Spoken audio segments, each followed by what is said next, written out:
How was first night? നല്ല mutton കറിയും chicken ഫ്രൈയും ബീഫ് ഫ്രൈ ഒക്കെ ആയിരുന്നു മൺഡേ മുതൽ. ഞാൻ വർക്കിന് പോകും. എന്താ എനിക്കും വർക്കുണ്ട്, ഇതെന്റെ വർക്കാ. നമ്മളെ ഇൻഫ്ലുവൻസർ പണിയെടുക്കണം ഇവർക്ക് പണിയല്ല, ഇവര് എഞ്ചിനീയേഴ്സ് പണിയെടുക്കണം മാത്രമേ പണിയുള്ളൂ. ഞങ്ങളൊക്കെ എന്താ. How many years you were dating secretly? Oh my god. എത്ര കാലമായി? കൊറേ വർഷമായോന്ന് വെച്ചാൽ പറയാൻ ആഗ്രഹമുണ്ട്. എന്നെ ഇവിടെ ആദ്യമായിട്ട് കണ്ട ആകെ ഒരു വീഡിയോ ഉള്ളു, അത് മറ്റേ നല്ല സ്ട്രൈക്ക് ആയ വീഡിയോ ആയിരുന്നു. അത് ഭയങ്കര ഹിറ്റായ വീഡിയോ ഋതുവിനായിട്ടുള്ള. ഞാൻ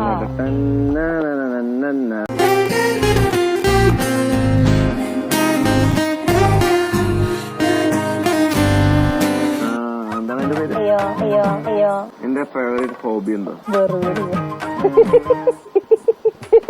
അതെ, കുട്ടികളാണ്. ഞങ്ങൾ കുട്ടികളായിട്ട് വരാം.